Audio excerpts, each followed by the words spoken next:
Sore. Pak Taufik, ini saya mau konfirmasi lebih lanjut, Pak. Apakah benar ada pertemuan 5 anggota bersama bertemu dengan Presiden Israel? Ya kalau berdasar foto itu benar, kami tahunya juga dari foto. Oke. Dan sejauh ini gimana dari pihak PBNU menanggapinya? Mengingat Ya PBNU menyesalkan karena apa yang dilakukan teman-teman ini tidak sejalan dengan spirit dan tindakan yang sedang dibangun oleh PBNU. PBNU hari ini sedang berkomunikasi intensif dengan Palestina, dengan otoritas Palestina.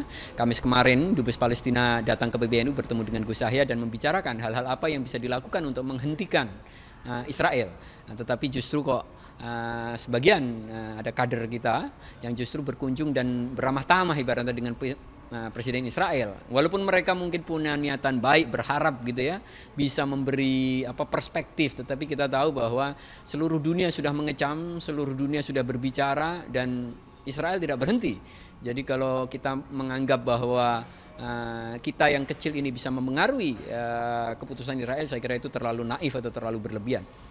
artinya memang tidak mewakili PBNU ataupun Oh iya, tidak mewakili, bahkan PBNU tidak tahu.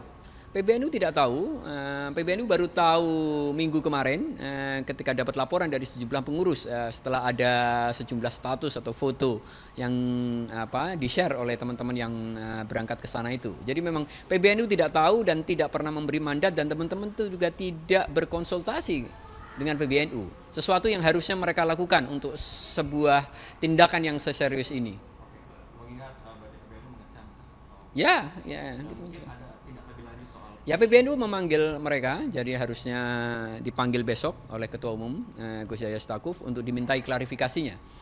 sejauh ini apakah sudah ada tanda-tanda apa soal makna atau kunjungan mereka, Pak? Sudah tahu belum? Ya kita tidak tahu, kita belum dapat informasi apapun. Saya tadi berhubungan dengan 2 dari 5 orang itu, tapi saya juga tidak bertanya kontaknya gimana. Saya pengen memang mereka nanti menjelaskan besok ketika bertemu dengan Ketua Umum. Dan apakah ada temuan soal siapa yang mensponsori mereka untuk Belum. Kita belum bertanya. temuan mereka belum ada tahu? Ya belum. Oke. Dan ini saya ingin tahu keberadaan mereka ini sekarang di mana?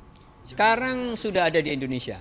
Sekarang sudah ada di Indonesia. Dan mungkin sebagai penegasan aja nih, bagaimana posisi PBNU dalam menyikapi konflik Gaza dan Palestina pasca pertemuan mereka dengan Presiden Israel? Ya, PBNU jelas dari awal ya, sejak dari dulu kalau kita lihat dokumen-dokumen, posisi NU itu selalu berdiri di sisi Palestina, mendukung kemerdekaan Palestina dan mengecam kekerasan terhadap masyarakat sipil. Nah, dan itu yang dilakukan PBNU.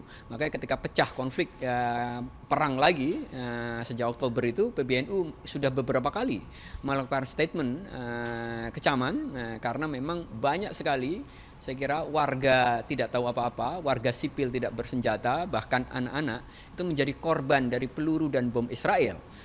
Warga PBNU juga pernah menyerukan agar warga Nahdien di tengah ketidakberdayaan kita itu untuk mengumandangkan sholawat nariyah untuk membantu dan mendoakan saudara-saudara kita yang ada di Palestina.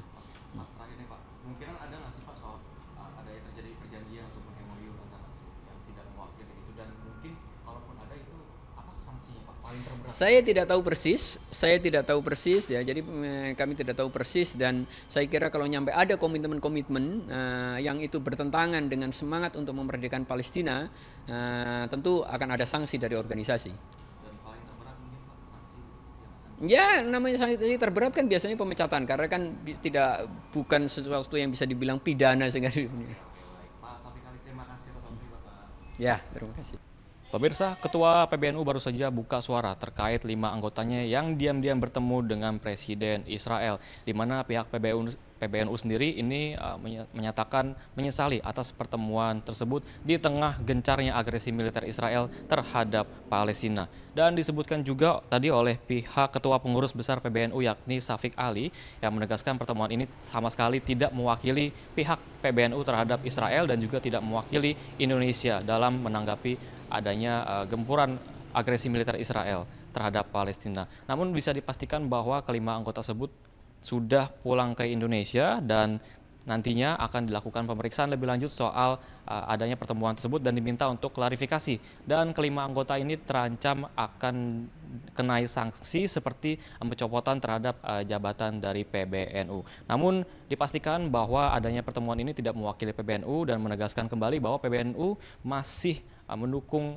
Palestina dan yang tengah digempur oleh militer Israel, dan tidak ada sangkut pautnya dengan PBNU dalam pertemuan yang 5 anggota tersebut diam-diam bertemu dengan Presiden Israel. Namun nantinya akan dilakukan pemeriksaan dan akan diungkap soal maksud dan tujuan daripada 5 anggota tersebut bertemu dengan Presiden Israel. Dari Jakarta, Syahreza Zanski, Muhammad Khoirudin, Jaka Samsa, iNews melaporkan. Selamat sore, Pak Safik. Sore. Pak Safik, ini saya mau konfirmasi lebih lanjut, Pak. Apakah benar ada pertemuan 5 anggota bersama bertemu dengan Presiden Israel? Ya, kalau berdasar foto itu benar, kami tahunya juga dari foto. Dan sejauh ini gimana dari pihak PBNU menanggapinya? Ya, PBNU menyesalkan karena apa yang dilakukan teman-teman ini tidak sejalan dengan spirit dan tindakan yang sedang dibangun oleh PBNU. PBNU hari ini sedang berkomunikasi intensif dengan Palestina, dengan otoritas Palestina.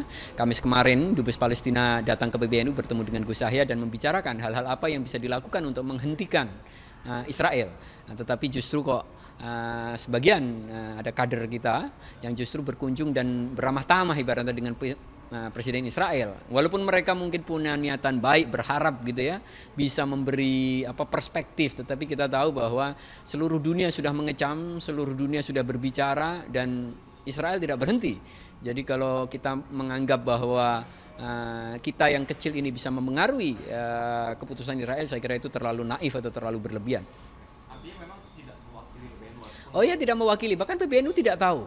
PBNU baru tahu minggu kemarin ketika dapat laporan dari sejumlah pengurus setelah ada sejumlah status atau foto yang di-share oleh teman-teman yang berangkat ke sana itu. Jadi memang PBNU tidak tahu dan tidak pernah memberi mandat, dan teman-teman itu juga tidak berkonsultasi dengan PBNU. Sesuatu yang harusnya mereka lakukan untuk sebuah tindakan yang seserius ini. Mengingat berarti PBNU mengecam. Ya, gitu. Ya, PBNU memanggil mereka, jadi harusnya dipanggil besok oleh Ketua Umum Gus Yahya Stakuf untuk dimintai klarifikasinya. Sejauh ini apakah sudah ada tanda-tanda soal makna kunjungan mereka, Pak? Sudah tahu? Ya, kita tidak tahu, kita belum dapat informasi apapun. Saya tadi berhubungan dengan 2 dari 5 orang itu, tapi saya juga tidak bertanya kontaknya gimana. Saya pengen memang mereka nanti menjelaskan besok ketika bertemu dengan Ketua Umum. Dan apakah ada temuan soal siapa yang mensponsori mereka? Belum. Kita belum bertanya. Temuan mereka belum ada tahu? Ya, belum. Oke. Dan ini saya ingin tahu keberadaan mereka ini sekarang di mana? Sekarang sudah ada di Indonesia. Dan mungkin sebagai penegasan aja nih, bagaimana posisi PBNU dalam menyikapi konflik Gaza dan Palestina pasca pertemuan mereka dengan Presiden Israel? Ya, PBNU jelas dari awal ya, sejak dari dulu kalau kita lihat dokumen-dokumen, posisi NU itu selalu berdiri di sisi Palestina, mendukung kemerdekaan Palestina dan mengecam kekerasan terhadap masyarakat sipil. Dan itu yang dilakukan PBNU.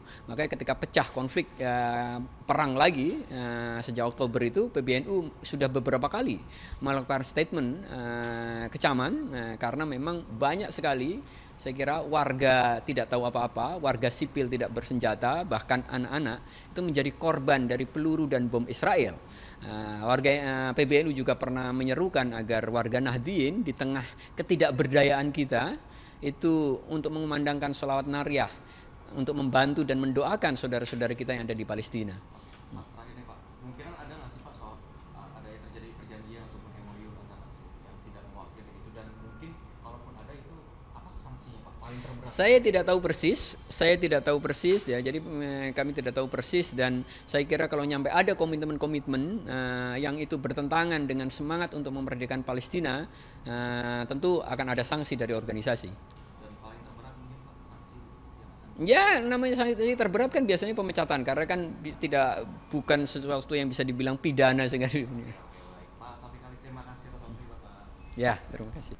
Pemirsa, Ketua PBNU baru saja buka suara terkait 5 anggotanya yang diam-diam bertemu dengan Presiden Israel, di mana pihak PBNU sendiri ini menyatakan menyesali atas pertemuan tersebut di tengah gencarnya agresi militer Israel terhadap Palestina. Dan disebutkan juga tadi oleh pihak Ketua Pengurus Besar PBNU yakni Safik Ali yang menegaskan pertemuan ini sama sekali tidak mewakili pihak PBNU terhadap Israel dan juga tidak mewakili Indonesia dalam menanggapi adanya gempuran agresi militer Israel terhadap Palestina. Namun bisa dipastikan bahwa kelima anggota tersebut sudah pulang ke Indonesia dan nantinya akan dilakukan pemeriksaan lebih lanjut soal adanya pertemuan tersebut dan diminta untuk klarifikasi. Dan kelima anggota ini terancam akan kenai sanksi seperti pencopotan terhadap jabatan dari PBNU. Namun dipastikan bahwa adanya pertemuan ini tidak mewakili PBNU dan menegaskan kembali bahwa PBNU masih mendukung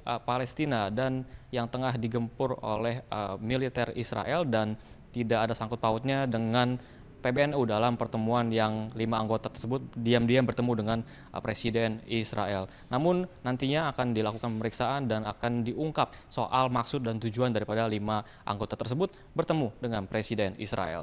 Dari Jakarta, Syahreza Zanski, Muhammad Khoirudin, Jaka Samsa, iNews melaporkan.